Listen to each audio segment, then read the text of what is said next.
Hello everyone, welcome to science think. आज की इस वीडियो के अंदर हम पढ़ेंगे लिमिटिंग रिएजेंट के बारे में। So the reagent which is completely consumed when the reaction goes to completion is called the limiting reagent. तो वो रिएक्टेंट जिसकी हमारी अमाउंट जो है वो कंप्लीटली कंज्यूम हो जाती है। तो कोई एक रिएक्टेंट है, रिएक्टेंट की बात यहाँ पर हो रही है, रिएक्टेंट कंप्लीटली कंज्यूम हो रहा है जैसे जैसे आपकी रिएक्शन कंप्लीट हो रही है। ठीक है, सो आपकी रिएक्शन कंप्लीट, तो आपकी उस रिएक्टेंट की अमाउंट भी कंप्लीट हो गई है पूरी। ठीक है, कंप्लीटली वो कंज्यूम हो गया है।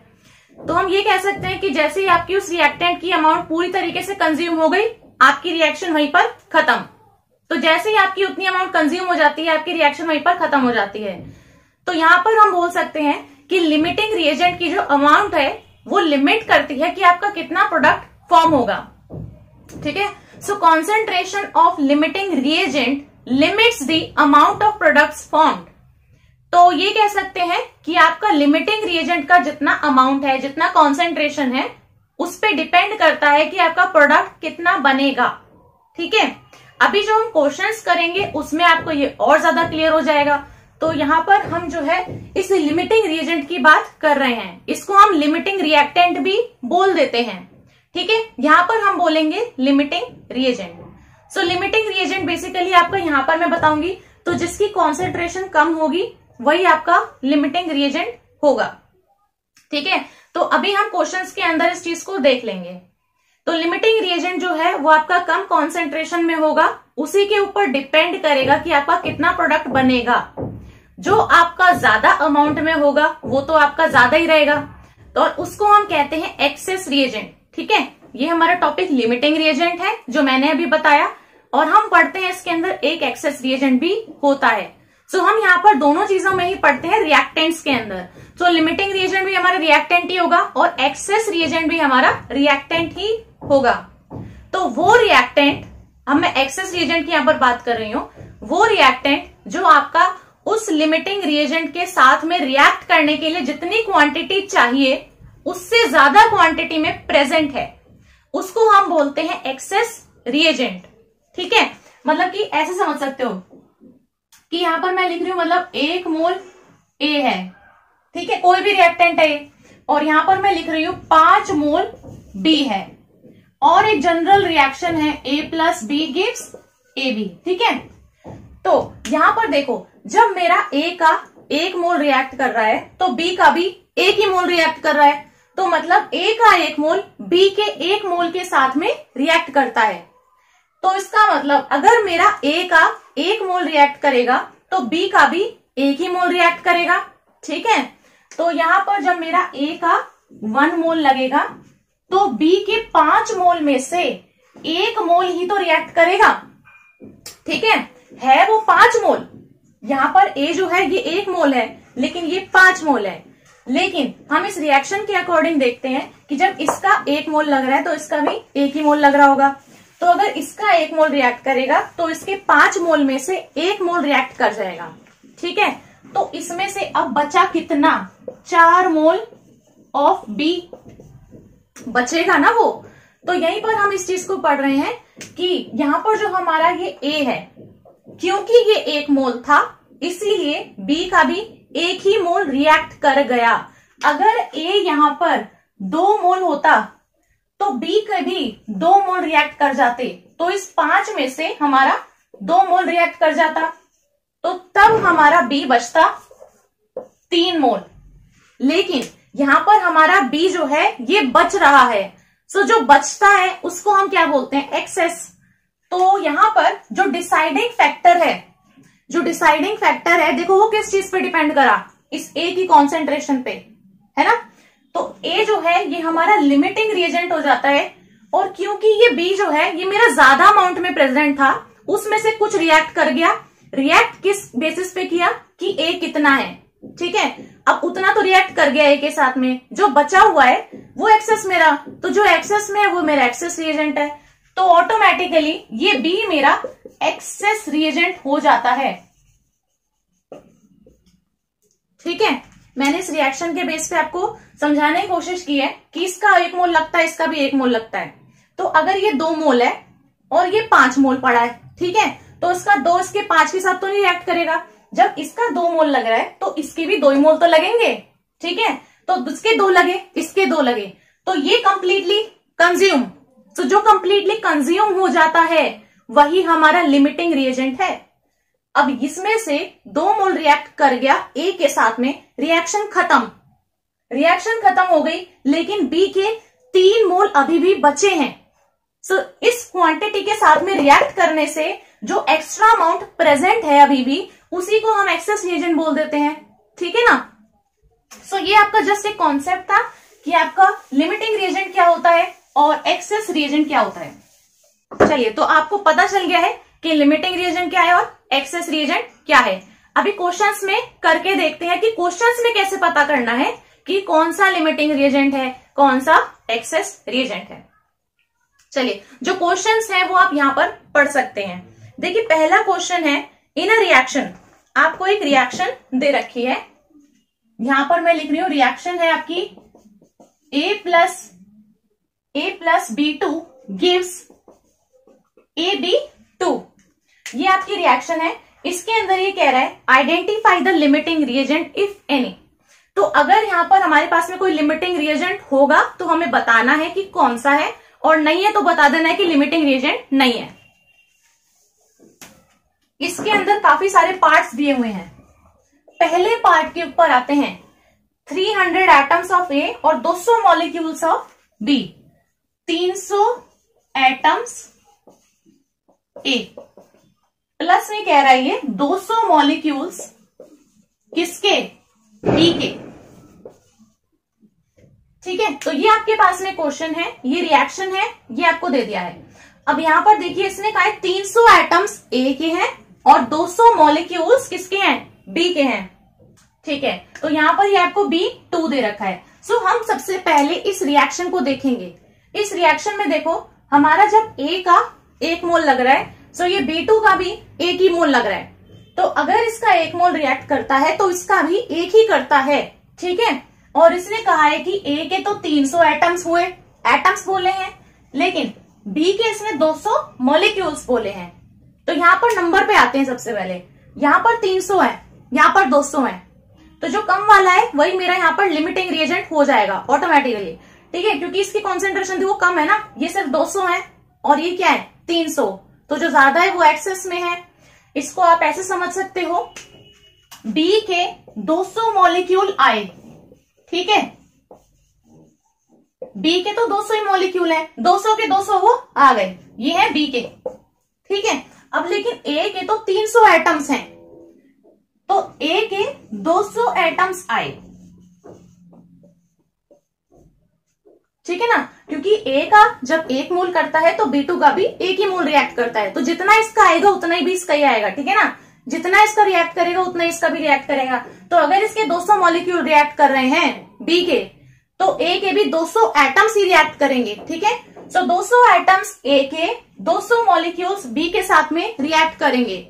अब यहां पर देखो, जो आपका डिसाइडिंग फैक्टर है वो डिपेंड करा कि भाई B के कितनी कॉन्सेंट्रेशन है।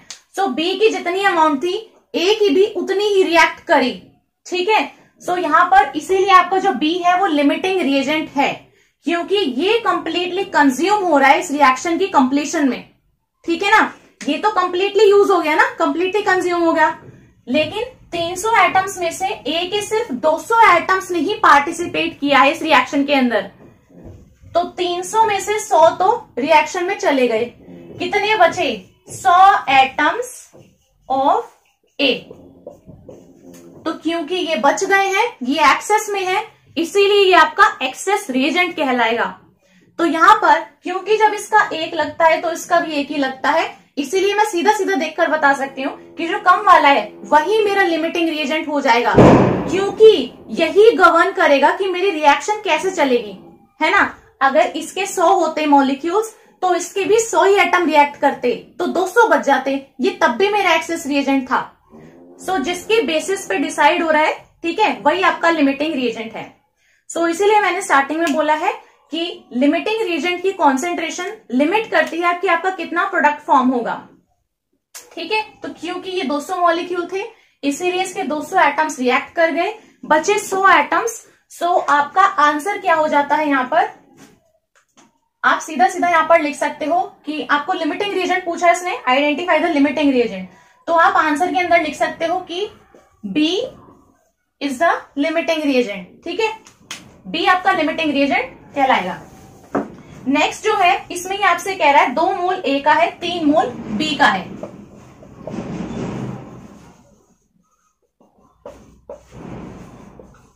ये आपसे इसने बोल दिया है, ये सेकंड पार्ट है इसका। अच्छा, अब ये कह रहा है, देखो रिएक्शन तो मेरी वही है, अगर इसका 1 मोल लग रहा है तो इसका भी 1 ही मोल लग रहा है, ठीक है ना। तो अगर A के 2 मोल हैं और B के 3 मोल हैं, तो A के 2 मोल B के 2 मोल के साथ में रिएक्ट करेंगे तो B का 1 मोल बच जाएगा। सो B is access reagent, A is limiting reagent. तो जो कम वाला है वही लिमिटिंग रिएजेंट है ना, तो यहां पर A का 2 मोल B के 2 मोल के साथ में रिएक्ट करेगा। ठीक है, तो 3 मोल में से 2 मोल रिएक्ट कर गया, 1 मोल B का एक्सेस में पड़ा रहेगा, वो अनरिएक्टेड रहेगा, रिएक्ट नहीं करेगा। ठीक है, सो आपका आंसर इज सिंपल, जो कम वाला है यहां पर A is limiting reagent, answer है इसका A is limiting reagent. Next देखिए, थर्ड पार्ट के अंदर है 100 एटम्स A के हैं और 100 मॉलिक्यूल्स B के हैं।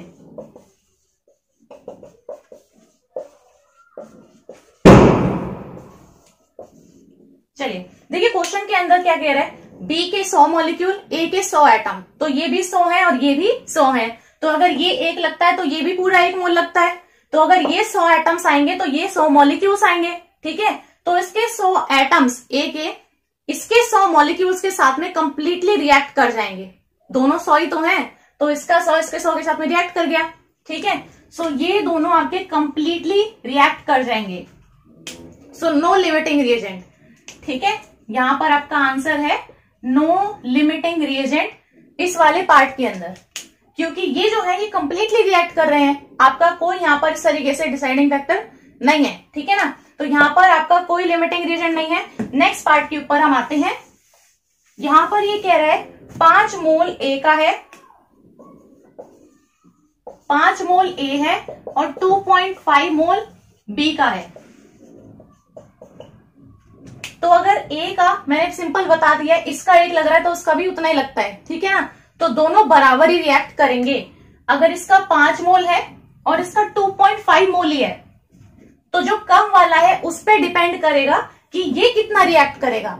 ठीक है, अगर ये 2.5 मोल है तो इसमें से भी सिर्फ 2.5 मोल ही रिएक्ट करेगा।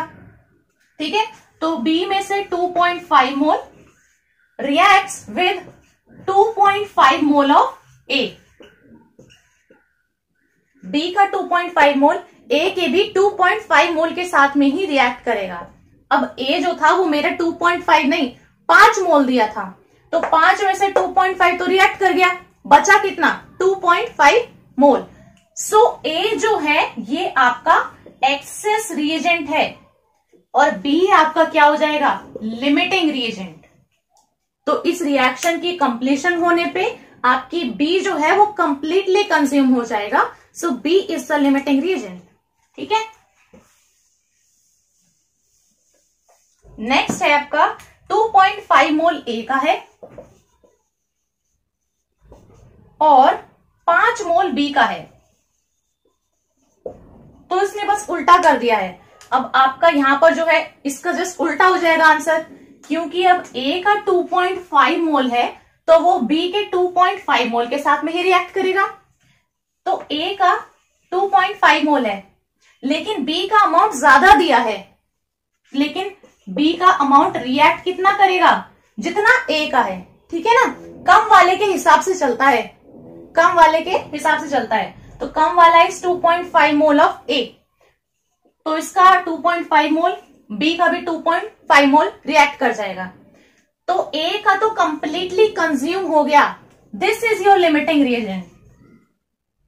B का एक्सेस में पड़ा रहेगा 2.5 मोल। ठीक है, so this is your access reagent. उसने पूछा लिमिटिंग रिएजेंट के बारे में है, तो आपका आंसर ये है। ठीक है, सो A is your limiting reagent. ये आपका पहला क्वेश्चन हो गया है। नेक्स्ट क्वेश्चन के ऊपर हम आते हैं। अगला क्वेश्चन आप यहाँ पर देखिए पढ़ सकते हैं। 50 kg of N2 and 10 kg of H2 are mixed to produce NH3। इसने कहा है 50 kg 50 किलो कितना N2 और कितना बोला है 10 kg मतलब 10 किलो H2, इनसे प्रोड्यूस कर दिया है क्या NH3। अब हमें बताना है कि लिमिटिंग रिएजेंट है तो कौन सा है, ठीक है, और कितना NH3 फॉर्म होगा। तो सिंपल सी हमें रिएक्शन पता है, रिएक्शन अभी हम लिख लेंगे यहां पर। अभी देखो आपका कितना, इसने पूछा ना कितना NH3 फॉर्म होगा। सो formation of NH3 is your product. NH3 जो है वो आपका प्रोडक्ट है। अब प्रोडक्ट का फॉर्मेशन डिपेंड करता है कि आपका लिमिटिंग रिएजेंट का कितना कॉन्सेंट्रेशन है। So first you have to find कि लिमिटिंग रिएजेंट है कौन सा, ठीक है। सो हमारी अप्रोच सबसे पहले ये रहेगी कि हम ये फाइंड करेंगे कि मेरा कौन सा लिमिटिंग रिएजेंट है इस रिएक्शन के अंदर, और लिमिटिंग रिएजेंट हमारा इन दोनों रिएक्टेंट्स में से कोई एक ही होगा, ठीक है। दूसरा वाला एक्सेस रिएजेंट कहलाएगा, एक हमारा लिमिटिंग रिएजेंट होगा। उसके अकॉर्डिंग हमारी रिएक्शन चलती है, उसकी कॉन्सेंट्रेशन पे डिपेंड करेगा कि मेरा कितना प्रोडक्ट फॉर्मेशन होगा। So first we will find कि हमारा लिमिटिंग रिएजेंट कौन सा है। अब यहां पर जो है मेरे को इनका मास दे रखा है, केजीज में दिया है, मास दे रखा है। सबसे पहले हम क्या करते हैं, हमारी रिएक्शन जो है हम वो मोल्स में देखते हैं, ठीक है ना, कि N2 का 1 मोल है, H2 का 3 मोल है। तो पहले हम इनके मोल्स निकालेंगे। देखो पहले जो है हम फाइंड आउट करते हैं मोल्स। मोल्स का फॉर्मूला क्या होता है, मास बाई मोलर मास। तो मोल्स निकालेंगे N2 के, मोल्स निकालेंगे H2 के। यहां पर लिख देते हैं मोल्स ऑफ N2। N2 के मोल्स हो जाएंगे मास ऑफ N2। मास कितना दिया है 50 किलो, ठीक है। तो यहां पर मैं अभी लिख रही हूं 50, डिवाइड में हमारे पास में आता है मोलर मास। अब मोलर मास हम जो लिखते हैं वो हमारा किस में होता है, ग्राम पर मोल में। तो मास हमें किस में कन्वर्ट करना पड़ेगा, ग्राम्स में। केजी में नहीं रख सकते, ग्राम केजी से हमें ग्राम्स में कन्वर्ट करना है। तो मल्टीप्लाई कर दो 10 की पावर 3 से, तो ये हो गया ग्राम में। तो ये मेरा हो गया मास ग्राम्स में, ठीक है। अब यहां पर जो है हम मोलर मास रखेंगे N2 का, तो नाइट्रोजन का इतना हो जाएगा N2 का, ठीक है 28, और फिर ग्राम पर मोल भी हमें लिखना पड़ेगा। अब ग्राम से ग्राम कैंसिल आउट कर देंगे, ठीक है। अब इसे डिवाइड करने के बाद मैं आपको आंसर बता रही हूं कितना आएगा, 1.786 इंटू 10 की पावर 3 मोल, इतना आना चाहिए, ठीक है। डिवाइड करा है मैंने सिंपल, तो इसके मोल इतने आए, N2 के moles. Similarly find out the moles of H2। Moles of H2, यहां पर ये गैस गैस आप लिख सकते हो, ठीक है ना, N2 गैस H2 गैस। अब H2 के लिए हमारा जो हो जाएगा ये हो जाएगा मास ऑफ H2, कितना दिया है 10 किलो है, मल्टीप्लाई कर दो 10 की पावर 3 से, ग्राम में हो जाएगा। डिवाइड में आएगा इसका मोलर मास। तो H का जो होता है वो 1 होता है, एक का मतलब एक हाइड्रोजन का जो होता है वो 1 होता है, ठीक है। 1.00 ऐसे होता है अप्रोक्सीमेटली, तो इसको हम 1 ही मानते हैं। तो H2 है तो इसका मतलब वो 2 टाइम्स हो जाएगा। सो 2 into 1 is 2, ठीक है। अब यहां पर जो है इसको सॉल्व करने के बाद आपका आना चाहिए 5.0, ठीक है, इंटू 10 की पावर 3। इसको काट दिया है सिंपल, तो मैंने भी 10 की पावर 3 10 की पावर 3 ऐसे ही रखा है। देखो अभी जो है हमने मोल्स फाइंड आउट किए हैं, ठीक है ना।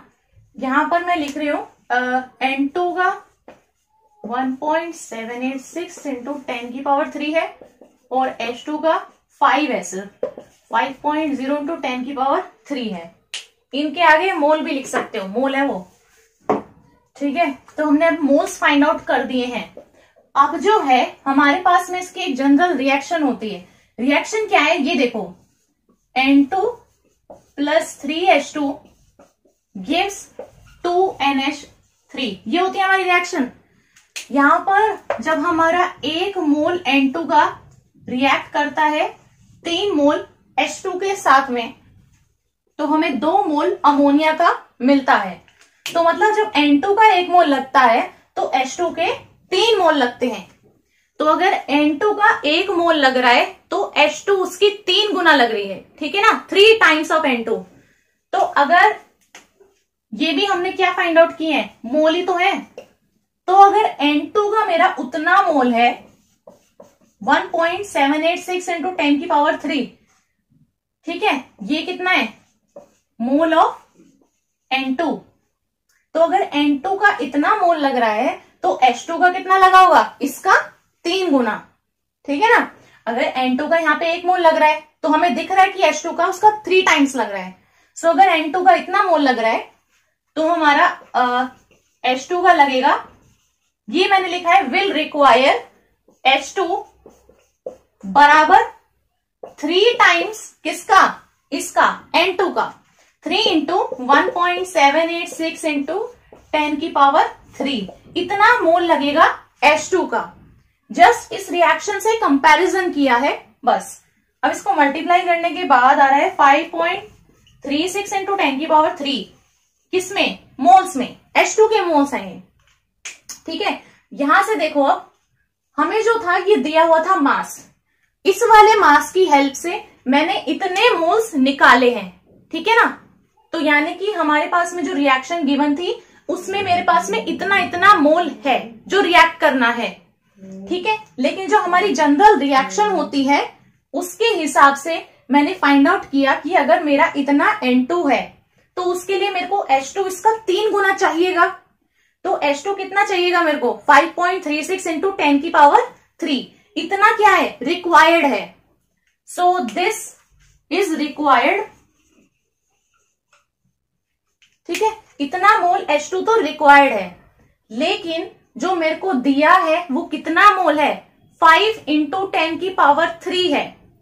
सो यहां पर मैं लिख रही हूं ये वाला मेरा रिक्वायर्ड है H2 के मोल्स, मतलब इतना तो मेरे को चाहिए अगर मेरे को इस रिएक्शन को करना है तो, ठीक है।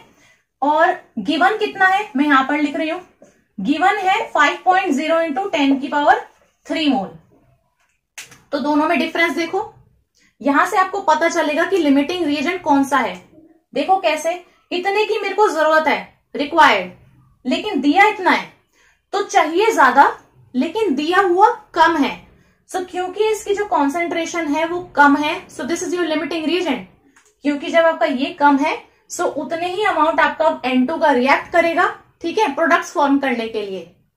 सो जितना रिक्वायर्ड है उससे ये कम अमाउंट में प्रेजेंट है। So this is your limiting reagent, ठीक है, क्योंकि ये आपका इस रिएक्शन के कंप्लीशन होने पे पूरी तरीके से कंज्यूम हो जाएगा, ठीक है ना। सो H2 आपको पता चल रहा है कि ये लिमिटिंग रिएजेंट है। आप देख सकते हो मैंने किस तरीके से कंपैरिजन किया है, ठीक है। सो H2 आपका लिमिटिंग रिएजेंट है। इसके अलावा क्या रिएक्ट कर रहा है रिएक्शन के अंदर, N2। तो N2 क्या हुआ, एक्सेस रिएजेंट, ठीक है ना। सो this is your limiting reagent. यहां पर लिख रही हूं LR, यहां पर लिख रही हूं ER, access reagent, limiting reagent.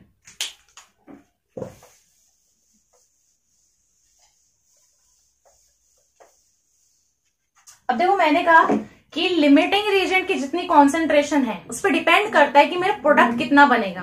तो हमने जो लिमिटिंग रिएजेंट फाइंड आउट किया है वो इसलिए फाइंड आउट किया है कि लिमिटिंग रिएजेंट मेरे को बताएगा कि प्रोडक्ट कितना बनेगा। तो अब मैं इसको तो छोड़ दो, एक्सेस रिएजेंट की हमें कोई जरूरत नहीं है। अब हम इस लिमिटिंग रिएजेंट की हेल्प से बताएंगे कि मेरा ये कितना बनेगा, ठीक है ना। तो हमारा इसका जो फॉर्मेशन है वो डिपेंड करेगा इसकी कॉन्सेंट्रेशन पे। तो हमें पता चल गया है कि हमारा लिमिटिंग रिएजेंट H2 है। अब मैं दिखाती हूं आपको सिंपल, जैसे अभी हमने इन दोनों में कंपैरिजन किया है, ठीक है। अब हम कंपैरिजन करेंगे किसका, H2 के लिए और NH3 के लिए, कि मेरा कितना H2 का लगता है, कितना NH3 का बनता है, इस तरीके से।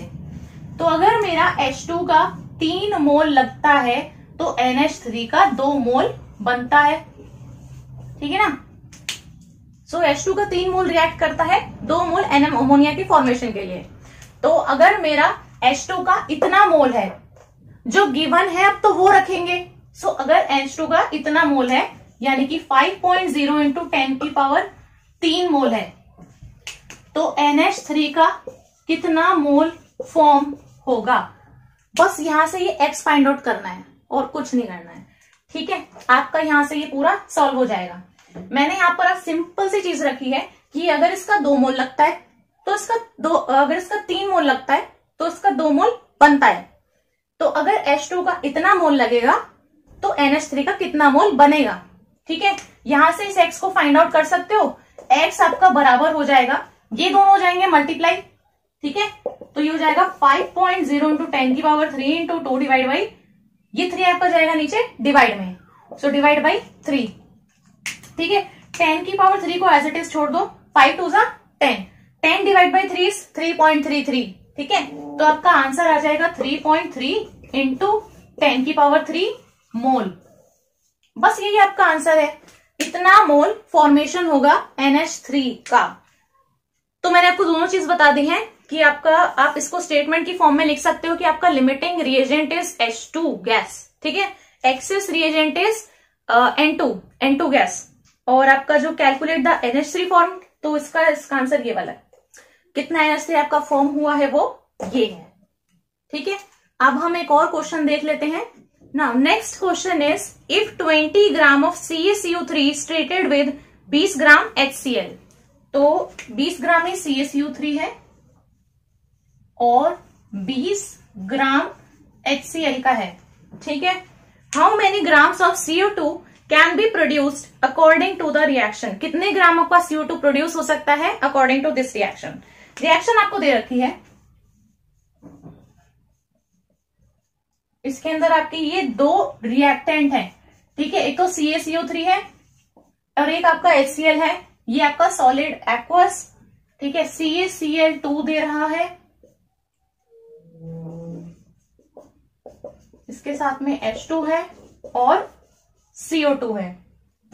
बस आपका यही क्वेश्चन है। ठीक है, यहां पर आपको फोकस करना है इस पर और इस पर। ठीक है, सो यहां पर जो है क्वेश्चन के अंदर है कि आपका अगर 20 ग्राम CaCO3 रिएक्ट कर रहा है 20 ग्राम HCl के साथ में, तो आपका कितना ग्राम CO2 का प्रोड्यूस होगा। ठीक है, ठीक है, ये आपका क्वेश्चन है। अब देखो, सबसे पहले हमारा जो CO2 है that is your product. Product का फॉर्मेशन डिपेंड करता है कि आपका लिमिटिंग रिएजेंट कौन सा है, सबसे पहले कितनी कॉन्सेंट्रेशन है उसकी। तो सबसे पहला स्टेप हमारा यही होगा कि हम ये फाइंड आउट करें कि हमारा लिमिटिंग रिएजेंट है कौन सा। सो जो हमारा लिमिटिंग रिएजेंट है उसकी हमें कॉन्सेंट्रेशन पता करनी है। ठीक है, तो यहां पर देखते हैं, फिर से हमें मास दे रखा है। तो यहां पर देखो यहां पर हमारे पास में हम इस रिएक्शन में ही कंपैरिजन कर सकते हैं। अगर मेरा CaCO3 का 1 मोल लग रहा है तो HCl का 2 मोल लग रहा है। ठीक है ना, इसका 1 मोल इसके 2 मोल के साथ में रिएक्ट करता है और 1 मोल CO2 का देता है। अगर हम इसको मास की टर्म्स में लिखें, क्योंकि मेरे को मास ही गिवन है तो हम इसे मास की टर्म्स में लिखते हैं। अगर मेरा 100 ग्राम CaCO3 का रिएक्ट करता है, मैंने यहाँ पे इनका सिर्फ जो है मोलर मास निकाला है। ठीक है, 100 ग्राम ऐसे करके, HCl is 2 times, so this will be 73 grams। ठीक है, ये आप फाइंड आउट कर सकते हो। So this will give me 44 gram of CO2, क्योंकि 1 मोल CO2 है, सो दैट इज 44 ग्राम्स। ठीक है, तो इसका 100 ग्राम इसके 73 ग्राम के साथ में रिएक्ट करता है। तो अगर 20 ग्राम है तो वो कितने ग्राम HCl के साथ में रिएक्ट करेगा, ये निकाल सकते हैं हम। ठीक है, बिल्कुल वैसे ही कर रहे हैं जैसे पिछले क्वेश्चन में किया था, देखते जाओ बस। अगर इसका 100 ग्राम 1 मोल इसके 2 मोल के साथ में रिएक्ट करता है 73 ग्राम्स, तो अगर ये 20 ग्राम दिया हुआ है क्वेश्चन के अंदर, तो अगर ये 20 ग्राम है तो HCl का कितना ग्राम रिएक्ट करेगा, ये x फाइंड आउट करो। यहां से इस x को फाइंड आउट करेंगे, x बराबर हो जाएगा, ये दोनों जाएंगे मल्टीप्लाई में, 20 इंटू 73, ये जाएगा डिवाइड में। ठीक है, तो यहां पर इसको मैं सॉल्व करके बता रही हूं कितना आना चाहिए। यहां पर ये आपका आना चाहिए 14.6 ग्राम, जो डिवाइड करने मल्टीप्लाई करने के बाद आएगा वो आपका 14.6 ग्राम आएगा। ठीक है, देखो आपको ना इस तरीके से कंपैरिजन करना है कि जनरल रिएक्शन में कितना कितना लग रहा है। ठीक है, और जो मेरे को दिया है उसके हिसाब से कितना लगना चाहिए, हो जाएगा इतना कंपैरिजन। तो जनरल रिएक्शन में इसका 100 इसके इतने के साथ में रिएक्ट करता है, तो अगर ये 20 है तो ये कितना रिएक्ट करना चाहिए, 14.6 ग्राम HCl। लिख देते हैं HCl भी। तो अब फिर से कंपैरिजन करो, HCl का 14.6 ग्राम लगना चाहिए अगर CaCO3 का 20 ग्राम लग रहा है तो। लेकिन मेरे को क्वेश्चन में दिया हुआ है कि CaCO3 का 20 ग्राम HCl के 20 ग्राम के साथ में रिएक्ट करता है। ठीक है, so this is what required, ये आपका रिक्वायर्ड HCl है। ठीक है, मतलब इतना तो चाहिए आपको। ठीक है ना, अब दिया हुआ कितना है, यहां पर मैं लिख रही हूं गिवन HCl है आपका 20 ग्राम, तो मेरे को तो सिर्फ 14.6 ग्राम HCl चाहिए, लेकिन दिया मेरे को 20 ग्राम है, तो मेरे को जितना चाहिए उससे ज्यादा दे रखा है, so that is in excess. तो हुआ ये एक्सेस रिएजेंट। ठीक है, और HCl के अलावा दूसरा क्या है मेरे पास में रिएक्टेंट, CaCO3, तो सिंपली वो मेरा क्या हो गया, लिमिटिंग रिएजेंट। ठीक है, तो ये एक्सेस रिएजेंट, ये लिमिटिंग रिएजेंट। यहां पर लिख दूं मैं, ये है आपका एक्सेस रिएजेंट, ये आपका लिमिटिंग रिएजेंट, क्योंकि मेरे को जितना चाहिए उससे तो मेरे को ज्यादा दे रखा है। So this is an excess, ये एक्सेस रिएजेंट है। इससे पिछले वाले क्वेश्चन में हमें जितना चाहिए था अगर उससे कम दे रखा था तो वो हमारा क्या हो जाएगा, लिमिटिंग रिएजेंट। ठीक है ना, लेकिन यहां पर ये एक्सेस रिएजेंट है HCl, तो अब हमें पता चल गया है कि हमारा कौन सा लिमिटिंग रिएजेंट है, और यही हमें पता करना था, क्योंकि जितना हमारा लिमिटिंग रिएजेंट का अमाउंट होगा, जितना इसका कॉन्सेंट्रेशन होगा, उसी पर डिपेंड करेगा कि मेरा ये कितना बनेगा। ठीक है, तो ये जितना होगा उतना ही इसको भी रिएक्ट कराएगा और इसी प्रोडक्ट मेरे को दे देगा। सो दिस इज लिमिटिंग रिएजेंट। तो लिमिटिंग रिएजेंट इस रिएक्शन के अकॉर्डिंग देखेंगे सबसे पहले, तो अगर CaCO3 का 100 ग्राम है, वो मेरे को 44 ग्राम CO2 दे रहा है। ठीक है, लेकिन अगर CaCO3 का 20 ग्राम होगा तो वो मेरे को कितना ग्राम CO2 का देगा। सबसे सिंपलेस्ट वे निकालने का। ठीक है, देखो रिएक्शन के अकॉर्डिंग देखो, इसका 100 ग्राम लग रहा है, इसका 44 ग्राम बन रहा है, 44 ग्राम। तो अगर जो दिया हुआ है हम उसके अकॉर्डिंग चलेंगे अब। ठीक है ना, यहाँ पे हम 20 ग्राम रखेंगे, तो 20 ग्राम होगा CaCO3 का, तो वो कितना ग्राम CO2 का प्रोड्यूस करेगा। ये आपका CaCO3 के लिए है, ये आपका CO2 के लिए है। जस्ट आपको इसी तरीके से कंपैरिजन कर लेना है। यहां से x निकाल दो, 20 इंटू 44 हो जाएगा, डिवाइड में जाएगा 100। ठीक है, इसे सॉल्व करने के बाद पूरा मैं बता रही हूं कितना आएगा, 8.80, इतना आपका CO2 प्रोड्यूस होगा। ठीक है, ग्राम्स में पूछा था, ग्राम्स में हमने बता दिया है। ठीक है, सो सबसे पहला स्टेप हमारा क्या है कि हमें फाइंड आउट करना है कि लिमिटिंग रिएजेंट कौन सा है। लिमिटिंग रिएजेंट निकालने के बाद रिएक्शन आपकी उसी के अकॉर्डिंग चलेगी, लिमिटिंग रिएजेंट की कॉन्सेंट्रेशन के अकॉर्डिंग। ठीक है, क्योंकि उसी पे आपका प्रोडक्ट का फॉर्मेशन डिपेंड करता है।